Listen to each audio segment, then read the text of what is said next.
Go your headphones. Yo, it was a crazy misunderstanding just now. Like ridiculous. Like I'm like, no, I don't. What just I happened? don't even know what just happened. So this is PSA Philly Service Announcement. Takeover Tuesday. Tuesday Takeover Love, Support, Grace, Social Activism, Resources, and Art. I am the assist, African Support and Strength, Inspiration and Success Together. My co-host is being one of the many women that she is. You know, she's a fully dimensional woman. She's a master. She's a queen. She is a wife. She's mommy. She's a sister. She's a canon. She my right hand sister. So one of her daughters, I think Tasia, the one who was interviewing me about, you know, before, during, and after prison in like 2 shows. Go check out the shows. It was really good. She's doing she goes to private school.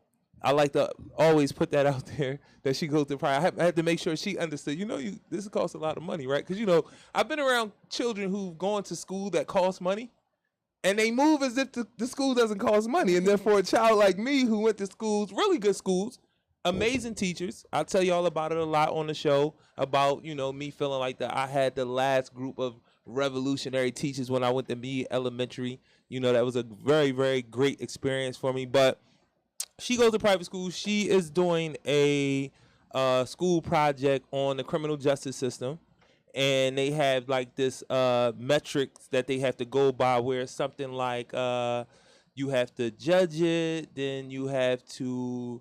It's like a 3-part process. Go look at the show, the prior show, and she'll explain it to you because I don't remember. But it's a really great interview. Let me do like 2 hours. Apparently, I'm a little bit important. My story is a little interesting. You know what I mean? Apparently, I think all those people who believe that about me. But my sis, she not gonna be here today. She got to do something for Tasia. Tasia is definitely gonna be somebody that's gonna be like co-hosting the show and stuff like that. We're gonna have a whole program up here with young folks coming up here and, you know, doing my type of teaching of communications, because I'm not actually, I don't have a degree in communications or something, but I'm kind of learning on the fly, so we can all learn together. So I always gotta give y'all Cornerstone Drop-In Center, 2321 North Broad Street. You know, we just help you fill in gaps in your life. Anything, you know, if you want to come volunteer, if you want to go come farm, if you want to do some agriculture, I beg people to come put their hands in the dirt and help us be more self-sustaining. To grow stuff. I need to grow stuff in my courtyard, man. Please, somebody help me. But so we do job placement, we do vital records, re-entry stuff. We're a restorative justice hub. We do research with PAR, Fathership Foundation, Credible Messenger, CCIP. In the 18th district, our base is Cornerstone, 2321 North Broad. Come on down. The courtyard gonna draw you in once you come. We give out food on Thursdays. We got an after school program, the Freedom Schools. We got a high school diploma program. Check that out. Look it up. Look at PSA at PSA_community. Come down to the center, get signed up for it. We trying to do any and everything that we can do to assist Black folk. That's what we do. So I'm not gonna go too far. Now I'm gonna tell about this this misunderstanding that just happened. So listen. I am a very, very, very busy on purpose person. I believe in productivity. I know that a certain amount of my productivity was taken away from me, and I cannot get those years back. So I am not trying to be 20 or 30. But I know that your body can produce a lot of productivity if you're very focused and just on what you're on. And that's what I think that's the best way for me to say it about my life. Like, I'm on what I'm on right now. And I beg that people come on and get on with me, because I'm not really like reaching out like this, but I'm always willing to bring you in, but I'm not necessarily doing too much like reaching out now. You know what I'm saying? I have a centralized location, 2321 North Broad Street. If you wanna if you wanna find me, friends, family, professional, personal, however, come see me. But we dang, it just lost me that quick. I just forgot. I'm a very busy person, and that forgetting just now, that's because so much be going on. So I'm using my calendar and stuff a lot more. I read my emails a whole bunch. I routinely check my emails through the day, and my text messages. You might miss my call, but I might miss your call, but I always tell people to text or email me. And definitely the calendar has really truly become my friend. Like really my friend. So I sent my brother an invite to come on the show. So I had so much going on in the last couple of weeks. He calls me just now, and I'm like, he texts me first, and I'm like, how do I respond? Like, I'm drawing a blank. Like, I don't know what he is asking me about. He wasn't detailed enough to save me if I had forgotten something I was supposed to do Yeah, for I him. was just like, are you coming through? Or like, what, are we still doing this today? So he texts me. So in my head, I'm like, yo, did I forget something? Did he ask me to do something? I forgot to do it. I forgot the day, the time. So I'm like, should I play the half question game to get a little bit out of him so I can remember and I don't got to tell my brother. I said, no, you can't play these games. This is maturity. I'm being honest about this because we do this a lot as people, and that's like a lack of maturity. Like, just face it head on. Because I really went through that. I really sat in the car and was like, am I going to play this game to try to draw a little bit more information so I can see if it would jog my memory so I can be like, yo, yeah, I'm going to be there on time. Yeah, like, and I didn't forget. You know what I'm saying? But I was like, nah, I completely, whatever it is, it's gone. And I'm not going to play this game. Like, I'm going to be a mature businessman and even more be a friend and just tell my friend, my brother, like, yo, bro, I'm lost. I don't know what I was supposed to do for you.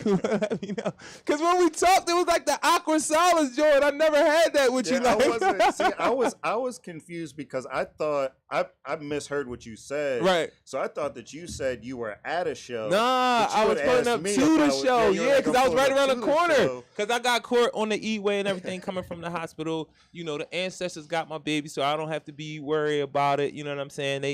She gonna be fine. She getting her tonsils took out. She basically got sleep apnea because her adenoids and her tonsils are so swollen. And it's like, even though children, they say children don't pass away from it, but if you watch it, I keep saying as a parent, but just period, if you see a little 3-year-old baby and it's like the little lapse, her lungs is like collapsing and her throat is kind of collapsing because her tonsils, right, is once they relax. Yeah, we took the sleep test and she stopped breathing 100 times in 7 hours.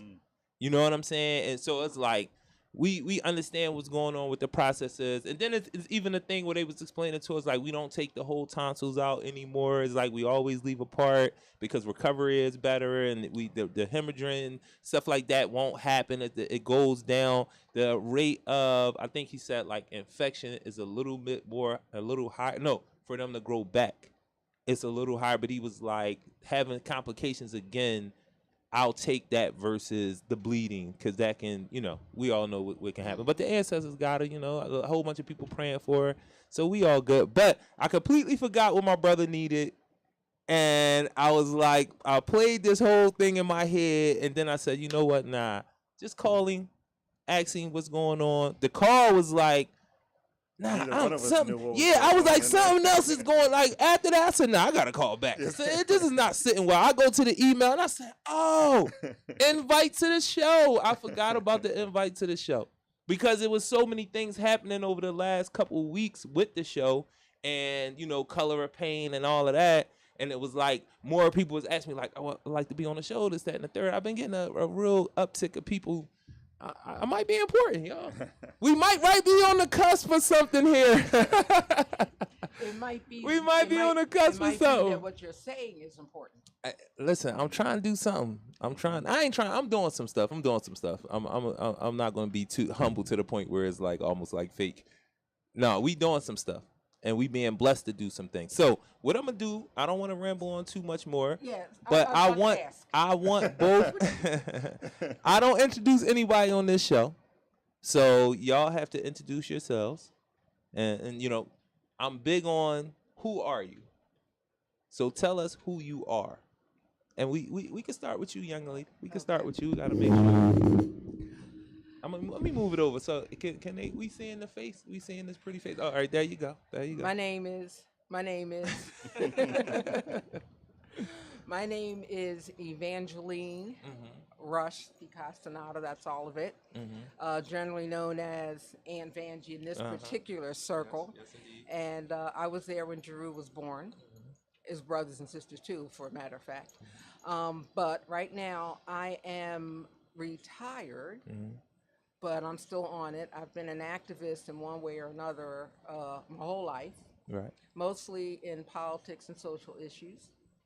And I'm here today specifically to talk about the color of pain and the work done by the Miriam Medical Center. So, do I want to pass it on to you? Yeah, we could pass it on. We'll come back. Sure. So I'll try to keep it brief, but my name is Zane Johnson. I am the founder of MZA Legal. We're a virtual Black-owned law firm that focuses on helping self-funded entrepreneurs build a solid foundation for the future growth of their business. I'm also here specifically. I'm launching a platform, basically. My experience around serving entrepreneurs has been that technology's made it so much easier for people to start businesses, but it's still hard to find an attorney who fits what you're looking for, you feel like you can trust, and also just get that information that you feel like is going to help you take it to the next level. So I've created a platform, and I'm creating a platform called Jumpstart Legal, tentatively, that I'm moving forward with, but basically where I'm taking everything in my head and putting it in a place that people can access on their own time, at their own pace. And so it'll be available on kind of like a freemium where like there's information that's available for free, some things that are, you got to pay for a subscription. But everything for me is about how do I take everything that I'm learning and make it more accessible to folks as I become a professional in advancing and doing more intricate things with entrepreneurs. How do I take that knowledge, that know-how, put it in a place that people can access it? Because for me, my introduction to the law was going to law school and having everybody in my family call me whenever they had a legal problem. Right. Like before I even passed the class, they're, You doing it. You were the family lawyer. yeah, grandmom's like, how do I put the house in trust so I can avoid probate? go. A friend's calling, talking about, I got raccoons in the ceiling. Do I have to pay rent this month? And so, all those different experiences really just help me realize if you don't have an attorney in your family, kind of who do you go to for that advice? And I want to be that person for the community and for our community in particular. So.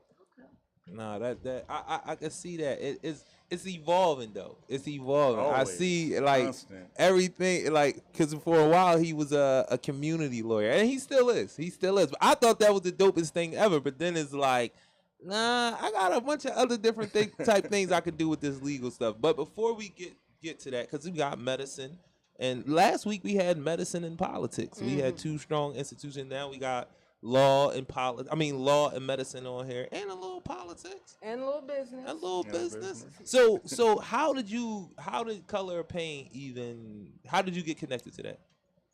On two levels. The first level was friendship. I met Dr. Michael Johnson at a fundraiser for the Miriam Medical Centers through my good friend Barbara Castle. Her brother went to medical school with them. So the guys decided to come to Philly for this. The girls, we were going to Harlem for the week.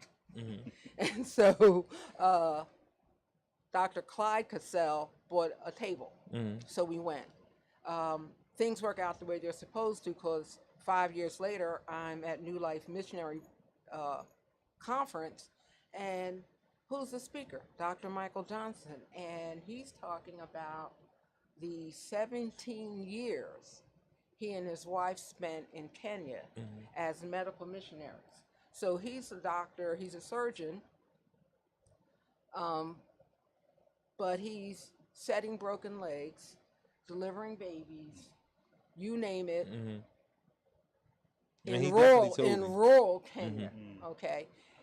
Kay, his wife, is building clinics, schools, and digging wells. I am impressed.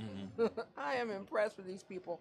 And I always knew I was not going to be a foreign missionary. So God is great, because they opened the Miriam Medical Center a couple blocks from where I live. Yes. And they have a need for someone with my skill set.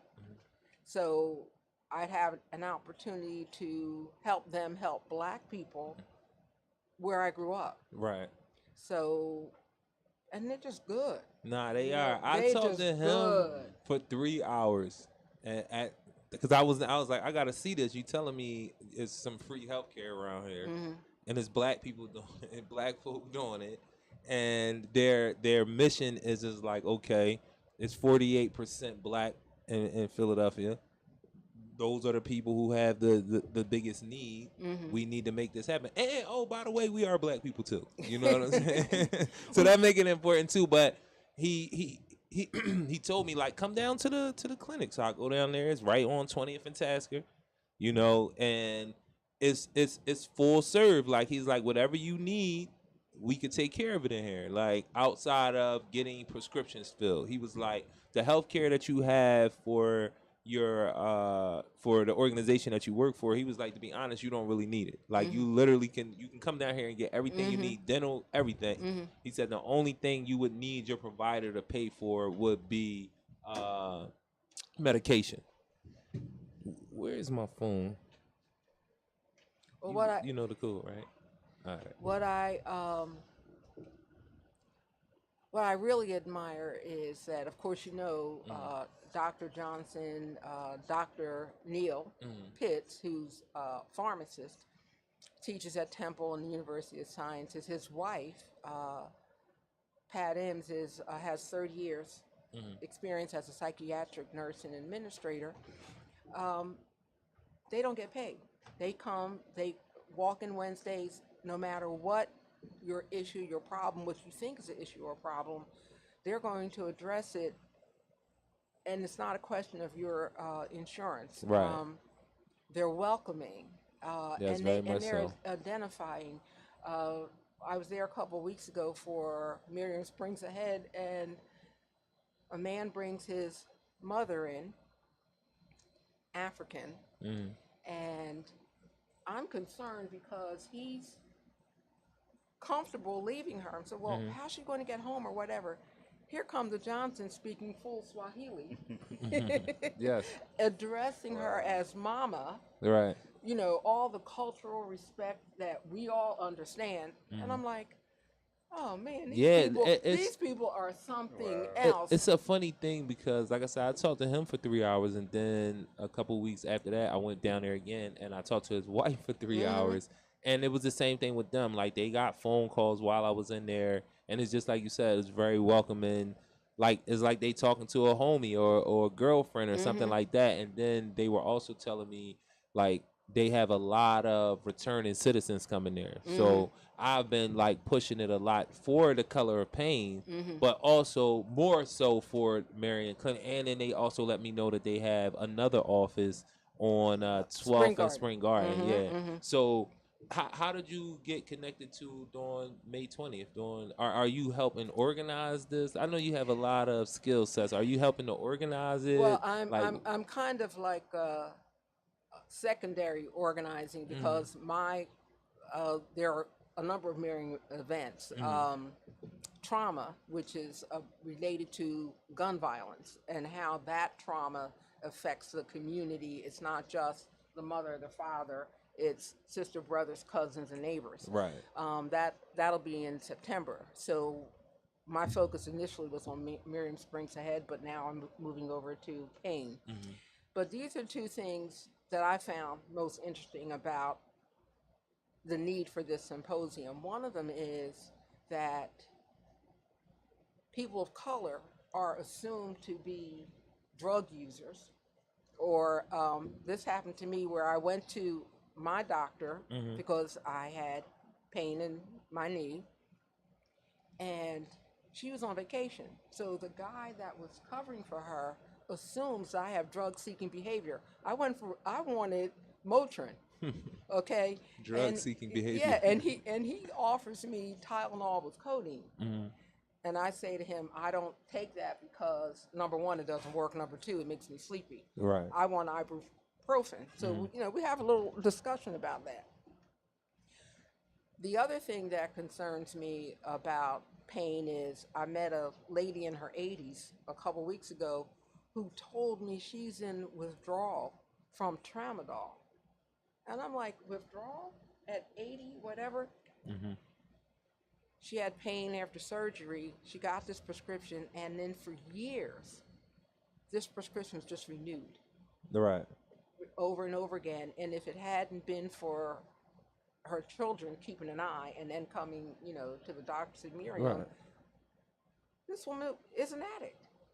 And she's going through withdrawal in her 80s. Right. So we as a people don't know how to ask for pain relief, find out what's the appropriate pain relief, how it works, side effects, dangers of long-term use. Mm-hmm. And we're at the mercy of a medical system that doesn't always see us as an individual, as a patient, Right. and kind of passes us. We know that we get shuffled around and pass through systems. It's a thing for me more so like talking to him, talking to his wife, talking to Dr. Tillman. I always give Dr. Tillman a shout out because like she came on, she was giving all the information, she do everything, she know everybody. She was like connecting a lot of people. She connected me and Dr. Johnson, but then you already know him as well. I keep telling this story because she told me it made her feel important, but it made me feel important because he was supposed to be on other shows, you know what I'm saying? And then somehow he wound up on my show, and he wanted to be on my show, so that means a whole lot to me. But the other part of it is when you have doctors speaking out about it. Like that's for me, that's the biggest thing about this symposium. Like not that when patients speak, but we speak with a certain level of not knowing. Like is even now, like with my daughter getting her tonsils out, is like we can't be back there. We can't watch the surgery. Mm-hmm. Like we literally have to let them just take her back there and trust. Mm-hmm. So for doctors to be able to speak for that part that we can't speak for, where it's nothing but anxiety, emotions, anger, it's a lot that comes in not knowing that period where they take your child or whoever, and you don't know what's going on, or the other period of darkness when words are being said that you have no idea what they mean. So that's just as bad as blindness, because you're saying things that they're basically confusing me because I'm like, what do this mean? And I have to trust again that you'll explain it to me, that you'll pronounce it first to me so I can pronounce what you're saying and be able to look it up, speak it back to somebody, because that'd be a problem too. We have people that we can go back to, but it's like, I don't even know how to pronounce what they was telling me this was, you know what I mean? So I'm real big on them giving us like the esoteric information because they did, and I'm always looking to see who is giving you pushback. So I'll ask those two questions. I'll say one is a statement where this is big for me because it's doctors speaking their language and bringing it down to us. Like their jargon is being explained, like the behind the scenes type stuff, so to speak. And then the other part of it is them like what is that? What is it that we be scared of? What is it like? That's why I say pushback, because it's like for me that always goes to black people being scared that's in these positions, and it just sounds like fear to me. But it could be something else. It could be delusion. It can be a lot of things. But those are my two things. One is a statement. One is a question. Why? Okay, I think first of all, fear and paranoia. Mm-hmm. Fear in two places. The first place is we do not trust the white medical establishment. We're paranoid because we know about the Tuskegee experiments, and most recently in the prison system here. Okay, we find out that people were experimented on for years without their knowledge and without compensation, and they have long-term effects. And then the other fear is when it's personal, when it's me, when it's you, when it's our loved one going into a room when people are telling you this is what's wrong, and you don't understand the language, you don't understand the jargon, and everything is moving so fast, and then you have to make life or death decisions based on your limited understanding of the situation and the jargon. And so that's why I think, as you mentioned, black doctors reaching out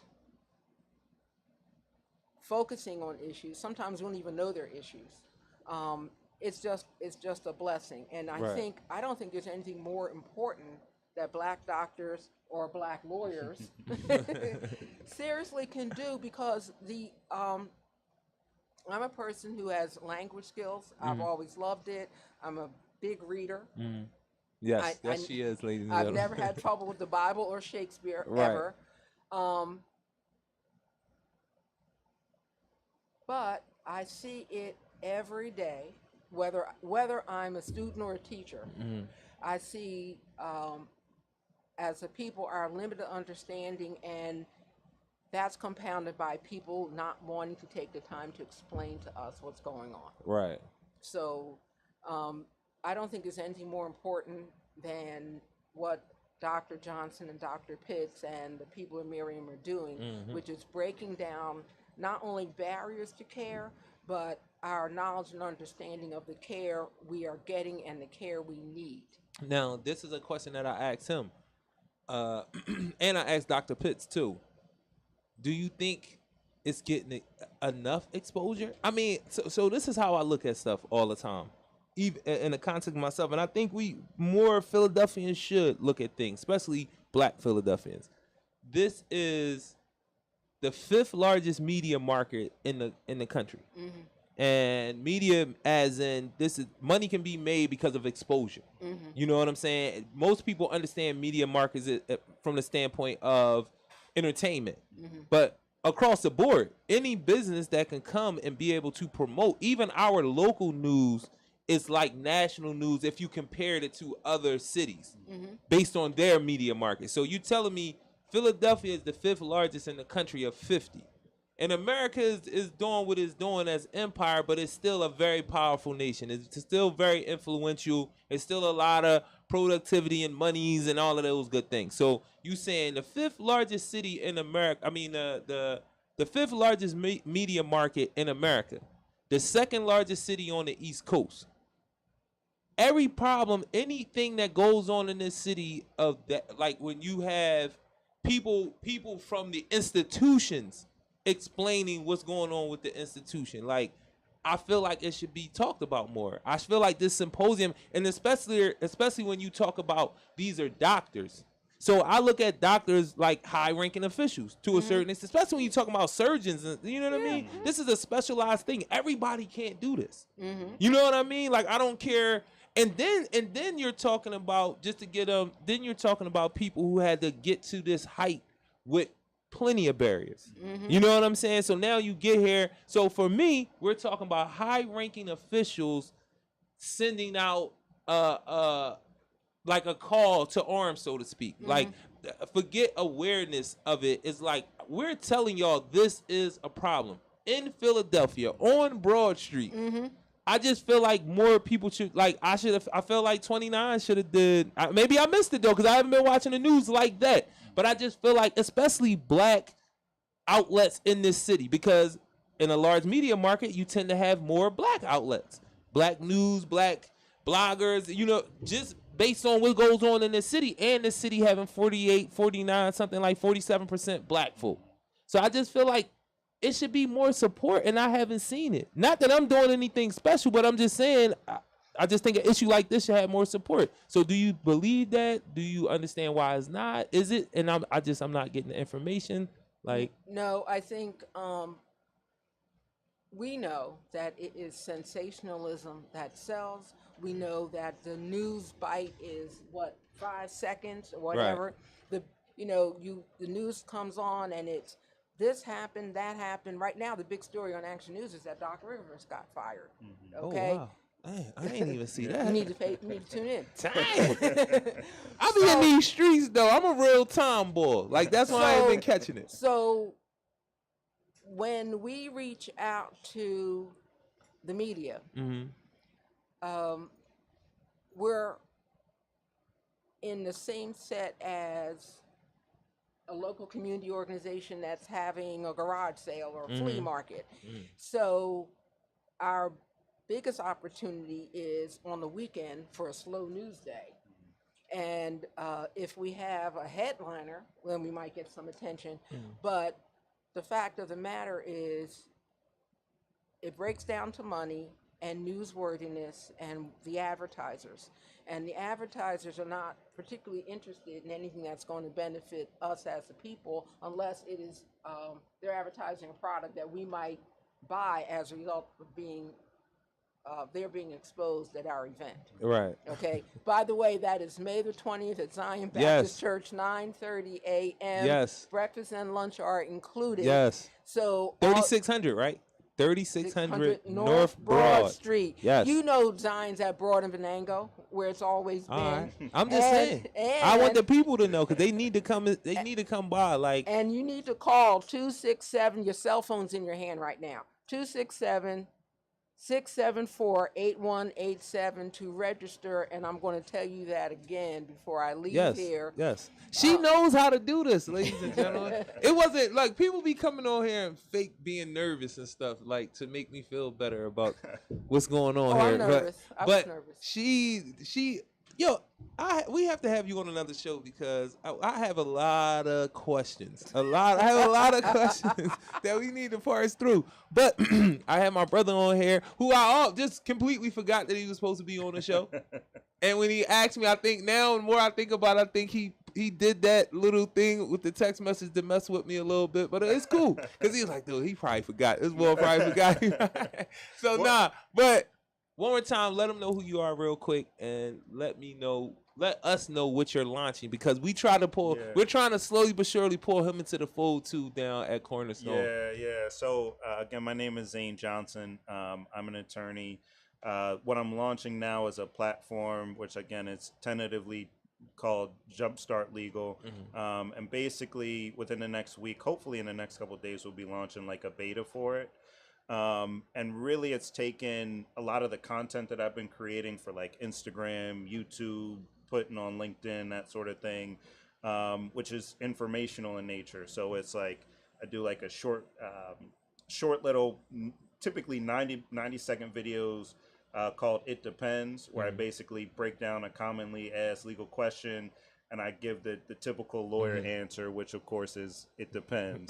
But then I kind of try to break through the factors of what does it actually depend on, right? So that people have a better understanding of, all right, if I'm thinking about, treating my LLC like an S corp, what do I have to think about in terms of whether or not that's actually going to benefit me, or if it's time to trademark my logo, what do I need to think about in terms of making that sort of investment? So putting videos up like that, workshops that I've been doing. So I definitely, it's interesting that you mentioned kind of like the evolution in terms of from a business perspective. Right. I feel like, especially coming from the nonprofit space, and for me, I'm very much so driven by the purpose of my work more so than like, I need to make money. I need to make money now.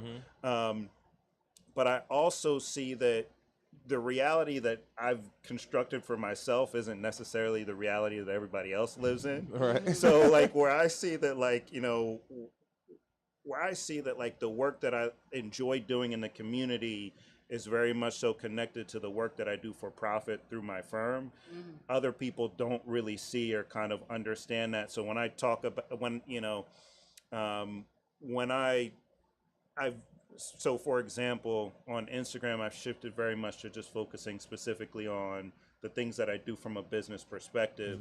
And so you wouldn't guess that like I'm still, doing work in the community, trying to partner with folks. It's just more difficult being in Maryland and being virtual. Yeah. And I'm actually winding a lot of it down. And you don't know this. I'm kind of announcing this publicly for the first time. But, I'll be moving to Hawaii in October. Yeah. So I'm excited about it. Right. It's mixed feelings because I'm a little sad. Obviously my wife and I are, in the process of building a family, and neither one of our dads travel like that. So, and I'm also, I feel connected to the city, and I enjoy being able to be involved in the work that's going on, even if it's a couple events, once a month, twice a month, just being involved and on the ground. And, because I always feel like I learn as much from people in the community as I'm able to teach, if not more. But at the end of the day, the platform is really just taking all of that content, workshops, guides, checklists, putting it in a place that people can access on demand on their time. I'll also be allowing people to register for events, so things like live question and answers, workshops on different topics like intellectual property or contracts or whatever the case may be as it relates to a business, signing lease agreements, things like that. And ultimately, again, making it something where it's available in a freemium way, right? So you'll be able to sign up, get access to a lot of the information for free. And then there'll be some other things that, you know, have a higher value to them where, you know, you'll have to subscribe in order to get access to it. But just kind of creating this place where people can go and know that they can get trusted information that's going to be solid, and also comes from a perspective of really breaking it down from like the ground level. Like, I don't know what this means. What's the difference between an LLC and a business license? Like, very basic all the way up to, you know, my business is a little bit more established and just trying to grow it out that But way. you can still do a whole bunch of stuff virtually. Like the phone is, as much as I hate the phone, as much as I hate it, I'm not gonna lie. As much as I hate the phone, It's a tool. it is a very powerful tool. It's it could be a very efficient and proficient tool to do a lot of things with people not being able to be in the room with you. You know, so now how did Hawaii? Listen. Now listen. It's warm. I Next. am one of those people who are extremely, extremely happy for you right now, because like I believe like travel is, it's a birthright that we don't know about. You know what I'm saying? And you can know, I can make the whole context of just black people in America, and it's not really profitable for black people to be internationally thinking when you see how America has grown to be what it is. Now for us, it makes 100% sense. You need to be reaching out to all the black people in the diaspora and all the black people on the continent. But just how America works, it's not a good thing for you to think further than South Philly. We need you to live, die, work, just grind it out in South Philly, and then the next person comes along. So I'm a big travel. Own some shit in other places. Like that's what I've been telling people. Like, try to own an apartment, something like an RV, a trailer in another place. Just, you know, envision being able to live, because this is where my life is going. Like, seriously, this is where my life is going. I'll be able to live in more than one place during the course of the year, and still be able, through these stupid phones, still be able to get work done in the other places where I call home. And I think all of us should aspire to at least have dual citizenship, live in multiple states, have a villa, something affordable in the Caribbean, something outside of where you were initially born at. Like, we really need to travel. So I say all that, and I'm excited that ain't no doubt about that. Like, you're more than welcome. Listen, You're more than welcome. He'd be like, yo, this boy is late and this and everything. He really came out here though. He really came. He really came. For yo, I'm sure. happy for you, yo. Like, and you, how you said it, like, we building a family. So and I know you, it's not one of those things that's directed of just about money. Like, I think we can go to Hawaii and get so much money. No, so it didn't even, it's fun. So I've told you this before, I think, but my wife's in the military. I'm a military spouse, which I think comes with its own like set of structures that like, I don't typically fit. I don't fit, you know, like you think military spouse, you think like white woman, homemaker, you know, 3 kids and a dog and a picket fence and ready to move. you know, but you know, so she's in the military. She's a military doctor, actually. So a lot of the things that you're talking about are conversations that I have with her all the time. But you know, that's her next duty station, and so I'm a faithful husband. And For you. no, no, but you know, I think it's exciting. I think the part of it that I'm kind of looking forward to the most is just an opportunity to be somewhere else, experience a different culture. And also, like, I'm someone similar to you who like will just dive into things, like doesn't necessarily need to like have a plan that I can explain to I'll you. figure it out when I get in there. It fits into my vision and my purpose. That's the reality thing. I feel it, so I'm gonna jump into it. I don't need to be able to like explain it to you. That's the reality thing. I'm Again, just gonna do it. When you said earlier, like, what my idea don't necessarily fit into everybody else's Yeah. reality. Yo, I've had very loving people tell me like there's the real world and then there's Jarue's world. Excuse me, I have my own world. Thank you very much. I will say this, and I think Jarue known me all of his life. Yes, all of it. I'm not the one that fits into Mm-hmm. the box either. Yes, yes. And the nicest thing Mary Louise ever said to me was that I always did what I wanted to do. Yeah. Mm-hmm. And so when you tell me that you and your wife are going to Hawaii, I'm very happy that it's legitimate in that this is her next assignment. Mm-hmm. But this is a life adventure. Yes. Okay, and you're going to learn so much. One of the things that I was in Hawaii a long time ago, but there's a tremendous military installation there. Mm-hmm.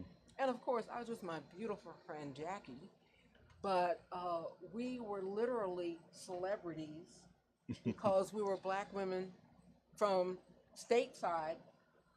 And I thought it'd be a little different. All these beautiful Hawaiian women, no, they wanted real sister girls. And two white nurses that worked with us at the time, they rented an apartment that summer, and they had the same experience. Right. The other experience was that it was very different from mainline culture. Just different. Yeah. And expensive. Yeah. I heard that. I heard that it was really expensive. But it was a wonderful experience just being someplace different, seeing how people live differently. And I think that's the greatest reward of travel. I'm a traveler. Is that you just get to see that people live differently from you, not necessarily better, but different. And not too long ago, I was in Italy for 2 weeks, which was a lifelong dream. I'm South Philly born and bred, and I always felt that I was black and Italian. So I wanted to go, my goal was I wanted to go to Africa first, and I did for about 3 weeks, because that's soaking up culture. Yes. When you go and you stay and you go in the supermarket and see what people buy. You got to do more than 10 days. Yeah. It got to be more than 10 days for you to really experience it. Oh, I need another lifetime to do Africa the way I would like to. But when I went to Italy, it was very much a feeling of being home, because this is where I was raised in South Philly.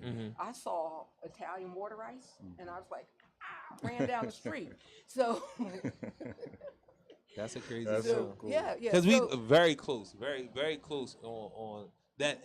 It's suburban South Philly now, though. It's not really. Well, it's suburban South Philly, but all down around 6th and 7th and McKean and Mercy and Emily and all that. Like, it's the proximity to Italian lifestyle is like y'all right on top of each other. That 8th Street is the line, right? Well, I do want to say this. As Drew knows very well, I grew up around the corner from where he grew up. Well, his grandmother. And so I went to different junior high school. My junior high school was white. And I received a Italian education in that. And my brother went to the black junior high school. And, well, it was black, Polish, and Irish. Poorer people than the Italians. So we had advanced reading material. I was reading the New York Times instead of a textbook. I had 4 years of Latin, okay, which is invaluable in terms of education, what you learn and do in life, and answer questions on Jeopardy. But it was a whole different world in what I did, what I learned, and what I was exposed to every day. So yeah, I went to Italy, felt at home, and they thought I could speak the language. My last name didn't help. No, at all. My husband's a black man. He just had that name. But Zane, I guess one of the things I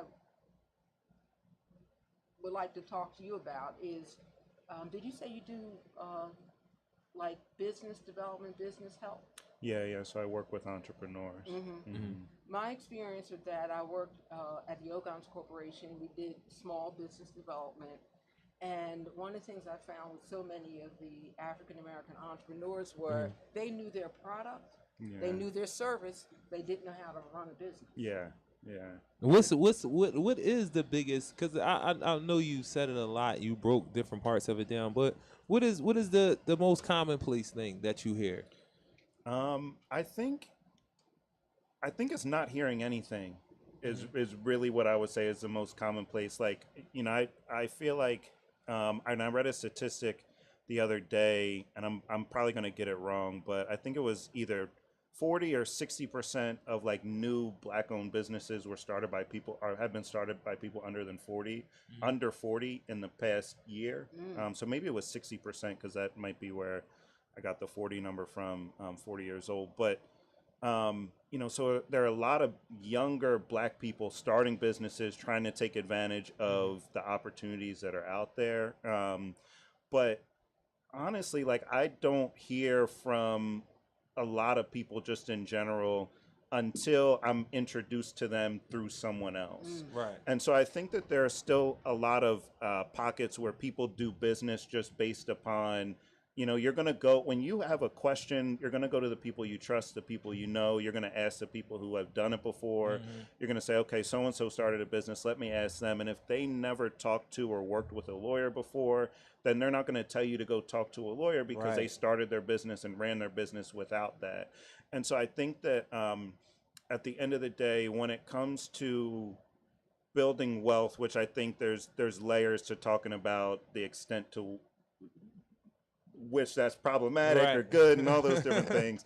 But when it comes to building wealth, or really just building businesses, structures, systems that come from our perspective, that are geared towards solving problems that we experience, I think a lot of business owners in our communities have trouble scaling their business, have trouble figuring out, hiring, operations, things like that, because everyone who's run a business around them in a lot of situations in, our communities, it's like a small thing that's geared towards a specific audience, that's local, it's like kind of geographically located. And, it's also a lot of, barter and a lot of trade.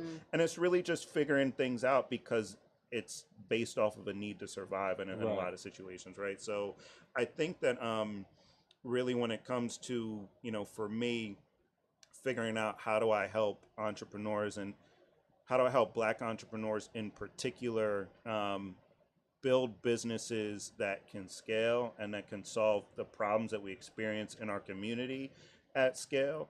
It's about, figuring out those entry points, and then building those relationships that then allow me again to like better understand on a deeper level, like what's actually being experienced here across different businesses within different industries, and how do I create different solutions that actually allow me to create solutions that are scalable, right? Because I think the other thing too is that with lawyers, we tend to work on a one-to-one basis with people, which it works great for lawyers, but I think it's difficult to kind of, it's what's the word I'm looking for? There's a hoarding of information, right? So it's like, I'm not going to share the information with you until you pay me a retainer and we get this hourly agreement together. So I think it starts with sharing the information and education, and I'm probably going to start rambling soon if I haven't already. So I'll leave it there. But I do want to say, because Aunt Angie, you alluded to this, and then you just said it, and my executive director, Miss Marion, shout out to Miss Marion. She always says, is what I'm trying to break up is this information apartheid. Yeah. Like, that's like the thing for us. Like, and I've been saying a lot, like, black folk are in every space that you can imagine. But we being outsmarted right now. Yeah. Like, whatever the outsmarting is, like, we're being outsmarted. It's not about who's more spiritual. It's not about who's more emotional. It's not about who's more, tougher or what. Like black folk are being outsmarted because we have the informations. Like, connecting it is what our issue is. Like, people have informations in silos, and then it gets tribal, and then it doesn't spread across whole groups of black folk. Like that thing that we keep talking about when we say black folk don't stick together, which I don't believe that. I know that not to be true, because we have so many black orientated groups, but we're being outsmarted because we're not connecting. You know what I'm saying? Because of a lack of information of what people do different. Like black people in Philadelphia are not linking up with black people in North Carolina enough. Yeah. Black people in North Carolina are not linking up with black people in Virginia enough. We're not finding out what those issues are and how do we connect. That's where we're being out. That's why I feel like we're being outsmarted. And it's keeping the information apart, Ty, because it's like me and my brother was talking last night, and I was like, what we got to realize is, again, what is the fight for us as America is transitioning, or if you want to call it regime change, however you want to say it. America is in a transition. So you starting to see in North Carolina, the fight is more political. Like black people in North Carolina are coalescing around politics and getting seats, and then you seeing a response from the old guard, the good old boys club at the state level trying to change laws because black people are starting to understand in North Carolina we need all of these local seats, right? So the issue in Philadelphia being the poorest big city will probably be an issue with policing, with crime. That will be the fight. The fight in Philadelphia, I'm letting y'all know it, will be crime. It will be around policing. It will be around police contact or non-contact. What are they allowing and what they're not allowing? What is policing for black people? Usually you need to have those understandings where people are poor at, because poverty creates crime. That's just how it happens. It's not this other thing. It's not this magical thing y'all trying to figure out. If people are poor, crime is going to happen, in particular violent crime. You understand what I'm saying? So in Philadelphia, the fight might be something different. It might look more militant in Philadelphia. You might go to Oakland and the fight, no. You might go to Arizona or Texas and the fight is in the school district. They trying to play with the books. And we trying to figure out what are the kids going to learn curriculum-wise. And all of the black folk in that part of America, that's where they're fighting. They're fighting they at school board meetings. They fighting at what are they producing? What are they writing in the books? Again, what is the curriculum? So it's like we're being outsmarted because all of these fights play into each other. If you understand politics and law, then you'll know about policing. You feel what I'm saying? If you understand what we're teaching our babies, you'll even understand how they even get to the whole criminal aspect of it. Like, because somebody that's not educated, black man in particular, is going to matriculate his way to prison. You know, that's one of those signs. Like, you know, school to pipeline, like school to prison pipeline. So I think we being outsmarted because we don't have enough of the information. The information is everywhere. We have people who are experts in it, but we are not connecting it enough. I think it's not unlike my favorite show, Jeopardy. We don't always know the questions. Yeah. You know, Yes. So we don't know we don't know the answers, but sometimes we don't even know the questions. Yeah. Because my next question to Zane is, do you find people who don't know they need a lawyer or that they need legal direction to go to the next step or to expand? Absolutely. And I think that that's a really great point because, you know, I what I always say to people is like when I start workshops, a lot of times I'll say, you know, everyone, you know, who's a business owner, raise your hand, and I say, all right, on the count of 3, say your lawyer's first name out loud, and maybe like 10% of the room will be able to name whoever their lawyer is. Right. And I'm like, all right, well, the rest of you have a lawyer. Your lawyer's just probably Google. Right. And Google, like nothing's wrong with Google. I love Google. I use Google. Me and my wife laugh all the time because we're like, if our patients and clients knew the amount of times like we check Google just to be like, I think this is the right answer, but let me make sure. Right. You know, so it's like, you know, everyone uses Google, but Google has its limits because once you get to the point where like you found that general information and you're trying to figure out what exactly is right for me, you don't know what you don't know. So Google can't give you an answer for a question that you don't have. And, you know, a lot of times what I experience in a workshop setting, which, you know, it's nice to be able to hold workshops and talk to people in a group setting because people tend to have a lot of the same questions. And then also there's context that's added to that question that, like, I guess AI might be getting to that point. I don't know much about that, but it's still very nuanced. It's major. Yeah, it's major right now, but it's still very nuanced. You have to be able to explain what it's spitting out. Yeah. You have to, and a lot of people can't. Like, and this is how I be knowing. They don't know when to edit. They'll just give you the whole joint, like the whole whatever AI spit It's out. They just, be like, oh, yeah, that's it. that's it, bro. You don't see all that stuff. Yeah, and so, They don't know what to edit out. You know what I'm saying? And so, then they don't know how to explain it. I think one of the things I really appreciate about my background, having worked in a nonprofit space, is I've become really attentive and attuned to when the dots aren't being all the way connected. And then being able to say, like, all right, and then especially like working with folks through free workshops, whatever the case may be. I see entrepreneurs all along the spectrum, from people it's like, oh, you got it, you're ready to go, you don't even really need me, to people it's like, all right, before you invest this money in this LLC, you should probably talk with someone, sit through, do your business plan, those sorts of things. And, so speaking with so many different people, just kind of getting a sense for the different places people might be at, I can gauge through their questions and through the conversation kind of where the gaps in the knowledge might be, and kind of where I can kind of fill in some blanks that might be helpful. But that is a big thing. It's like, if we learn, so I think we learn more through conversation than almost any other medium, just through interacting, watching, because it really gives us this context that allows us to like find familiar patterns that we can then follow and enact, and then use that process to get wherever we're going. Now, I got two questions for you before I ask this young lady more about the color of pain. So the first one is, you said something about patterns, and I seen this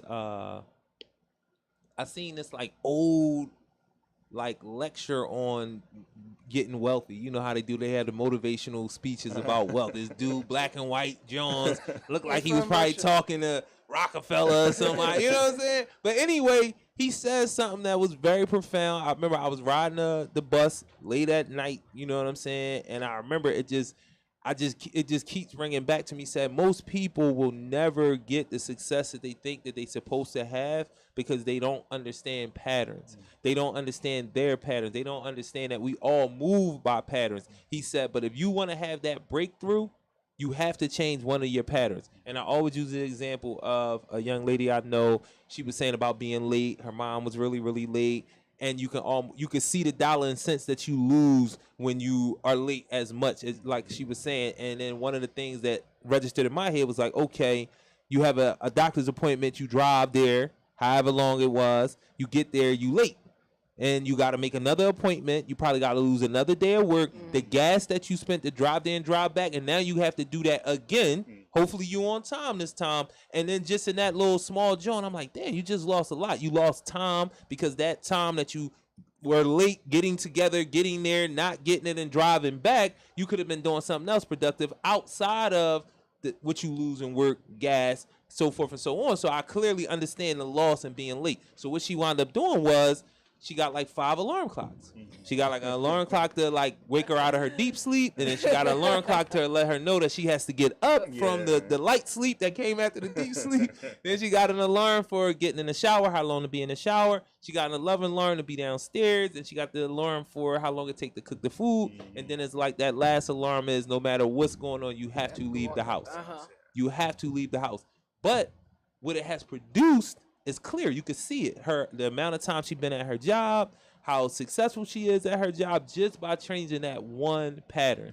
And it's funny because I seen that, and then I had the conversation with her. I heard it and seen it, and then I had the conversation with her like a couple months later, and I was like, damn, this is exactly what he's talking about. So what is one of the patterns that you see that you try to get people to change, that you see the most, if you've seen any, or if you've been able to look back on it? And then the other thing is, and it's a quick John, are you going to wind up doing community work in Hawaii? I definitely think, I haven't. We're down in Maryland now, so I haven't done much community work in Maryland, because I'm still engaged here in Philadelphia. So I definitely think in Hawaii I will. I can be a bit of an introvert, so hopefully it's just getting myself out there and meeting some people, and then things will naturally kind of flow to where they're supposed to go. But that's a really interesting question in terms of patterns that I've seen that kind of folks need to break out of. I think Not really on the side in terms of like what I do as an attorney, because the scope in which I'm doing the work for people is relatively limited. So I don't necessarily see all the habits. And I think like when it comes to patterns, it's really the habits. I think that there are some like, so none like across the board. There are definitely patterns that I see in certain people to where I can kind of get a sense for what the working relationship is going to be like. Right. Like for example, when people feel the need to, I guess, exhibit how much they know, I can tell that it's going to be a difficult working relationship because everything that I'm trying to tell them, they know it already.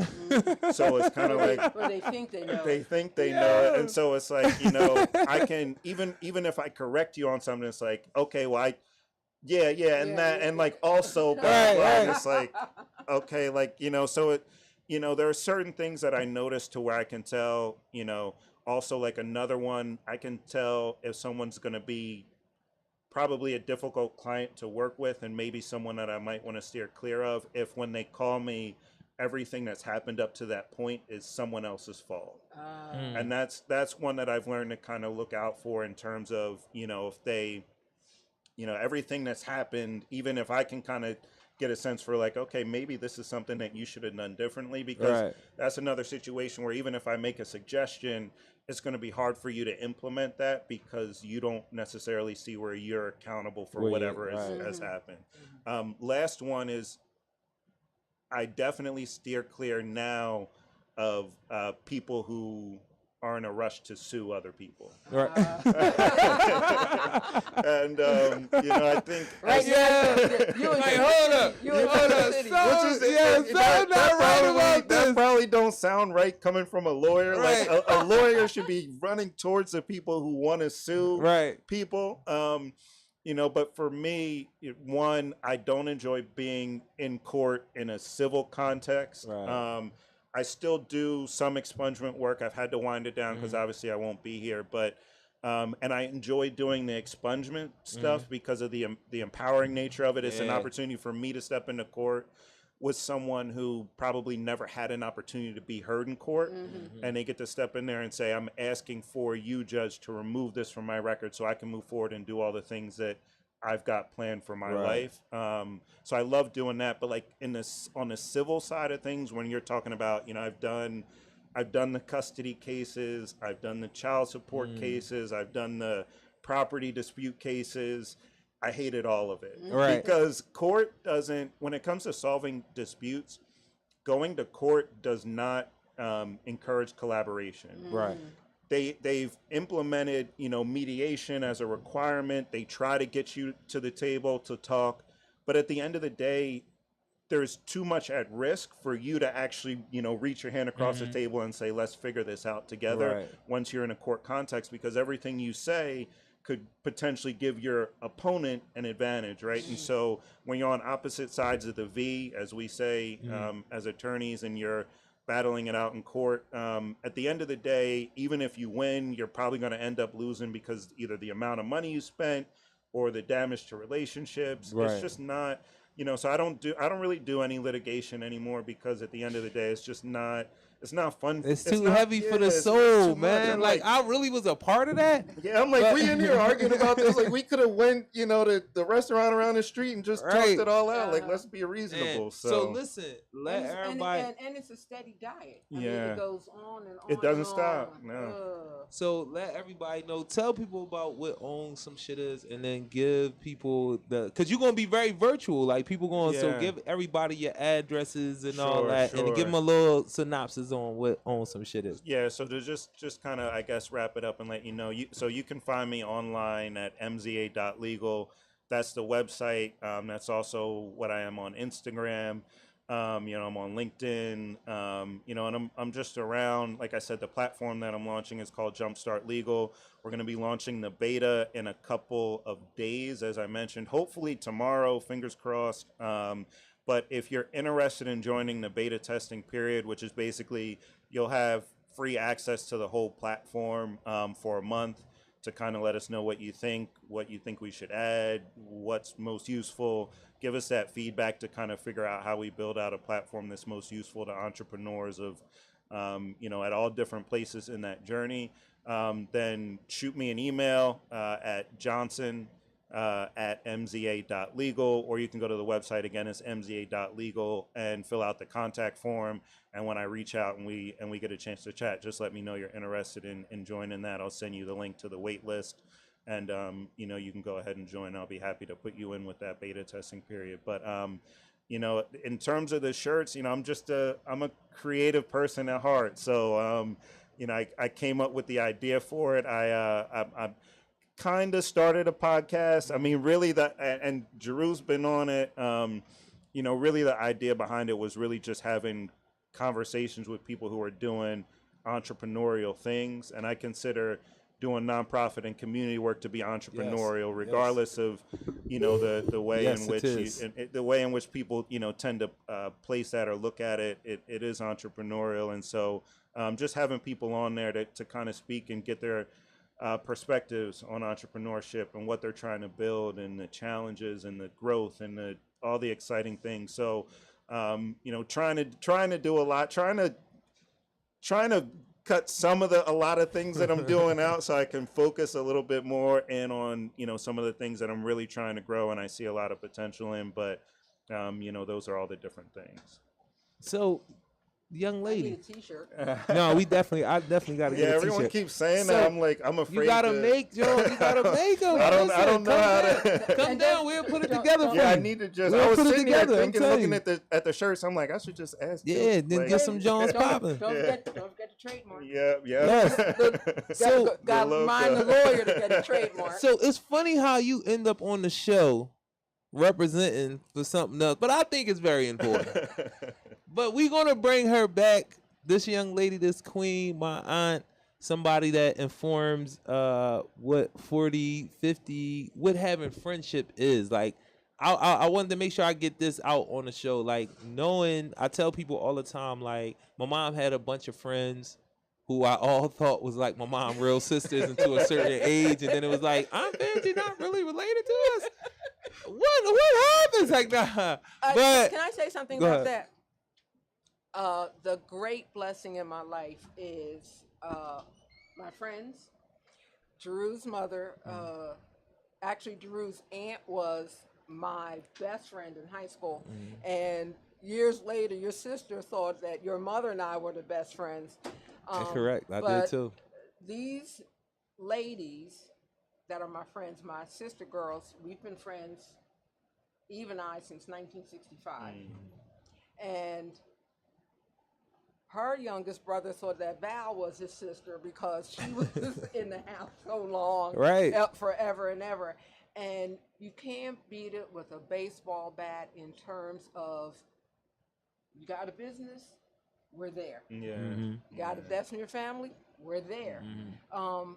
And it's Black unity on the most personal level that has become generational in our children and grandchildren. His cousins are my goddaughters. And we've got a village. And our village manifests itself in just across the spectrum of our lives. And we feel that there's so much more that we can do. I'm here to support Jarue. And while I'm talking to Drew, I'm thinking, well, maybe your Aunt Vera needs to connect. Yeah. She's a lot of people. She's been successful in her business. Yes. Eve wants to start a business. Yeah, come through. And people, for lack of knowledge, for lack of vision, people perish. Yeah. So I'm thinking, come on down. Here's Zane Johnson. Let me get his information. It's beautiful how that works. Let me encourage brother to seriously, to make his t-shirts. Yes. Let me encourage. We need them. I'm coming on your website, whether I need help or not. I appreciate it. Just to show up and try to let people know that it's out there. But this is the thing, because we gonna I'm maybe next week or the 5, because it's not gonna be that long, because I need to really pick this young woman's brain about a lot of things, a lot of things. But can you tell us a little bit more about Miriam? What's going on May 20th? Because I'm still in a whole bunch of time. I had to pay this all back at some point. So give us a little rundown on what we need to be doing May 20th. People can't really see it, but May 20th, it's called The Color of Pain, and for a while there we were going COLOUR because that's us as people of color. But essentially, we want to talk to people. We want to talk to people of color about pain and pain management. We want people to know that there are all kinds of pain. We're talking about the pain care disparity, the difference between the kind of service and attention you get if you're one color or if you have one insurance as opposed to another. We want to talk about, so many of us have arthritis. So many people I know, black people, have replaced joints. And I had a broken leg when I was a kid, smash. So for years I carried this around, and I went to a very well known national reputation clinic, and the doctor told me that I needed to have my ankle surgery. Ankle surgery is really complicated. The recovery is long and painful. So I decided to get a second opinion. Sister girl recommends me to her doctor. I go to her doctor. I walk around 2 seconds. She tells me, it's not your ankle, it's your knee. So I was going on a long course, a painful course, that I didn't need to go on. The second thing about pain was I've been living with pain all my life with this knee. At the University of Pennsylvania, I'm not plugging University of Pennsylvania as much as I'm saying that they gave me a very clearly defined course of pain medication, starting with OxyContin, which I was kind of reluctant. It was so precise that the day I had surgery, I took this pain medication. By the time I got to the end of the pain medication, I was taking Tylenol, which I didn't need.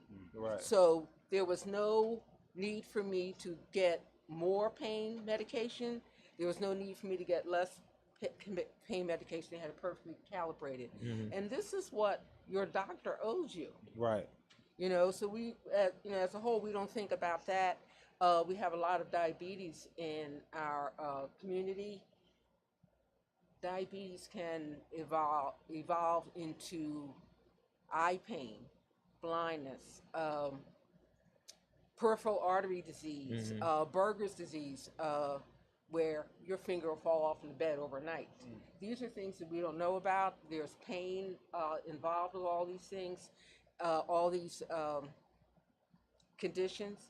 And so the Color of Pain offers boots on the ground, all these great doctors from all over the world to talk to you about your specific situation, what are clinical solutions, what are possible surgical solutions, and what to look for when you go to a medical professional to address these issues. And once again, that's May the 20th at historic Zion Baptist Church on Broad and Venango. 3600 North Broad. And so I don't wanna cut off the wisdom. Was it one more thing? Oh, only that starts at 9:30, get breakfast and lunch. Yeah, I'm definitely coming for the food. I'll be right down the street doing some training. I always eat the food like now. But bring your people over. Bring all the people. We need to make this more known. I want it to be packed. I want people to be outside. This is very important. Because this is the other thing. I know talking about pain is going to lead into a whole bunch of conversations around black folk and the medical institution. It's going to go in a lot of different directions. It's going to start with pain, and it's probably going to end with pain. But it's going to go into a whole bunch of different directions and information that we need that we need to have advocacy when we in the hospital. Even if you Absolutely. feel like you by yourself, now you have this information that feels like advocacy, like having someone like my aunt there with me to be like, oh no, I don't think that. Maybe you can explain it a little better. Sometimes we just need that. So I didn't want to cut y'all off. We could have kept going on, but I got to pay this man at some point for all of these late days, and I I can go back to the shows. It's like Cash App. You can see like, man, I own for this, I own for that. But yo, Took, I really appreciate you, man. Always showing me love, letting me get the information out. You know what I mean? And it definitely is an investment. Can y'all both say who y'all are one more time? Let the people know who you are. Just one more time. Just give them, because I don't know if are you on Instagram or Facebook and all that? You want to give them all that stuff? No, I'm on Facebook. I'm hiding for the rest of the world. My name is Evangeline DiCastonato. I am here today. I'm Aunt Vanjie to a whole bunch of folk. Yes. But to this young man right here, Yes, indeed. especially. And I'm here today on behalf of the Miriam Medical Center and the symposium, The Color of Pain. And the one thing I do want to say to everyone is that today in 2023, you don't have to be in pain. That goes for your doctor, your dentist, and everybody else. You don't have to be in pain. So come see us on May the 20th at Zion Baptist Church. Yes, 3600 North Broad. And I'm Zane Johnson with MZA Legal, also Jumpstart Legal, also own some shit. And I guess the thing that I would end with is just saying, I hate to be in court as much as anyone else does, believe it or not. So I'm the lawyer who's going to help keep you out of court. So if that sounds good to you, feel free to reach out. Good. And that's what we doing out here. We out. I appreciate y'all good black people. Appreciate you. That was painless. Yes.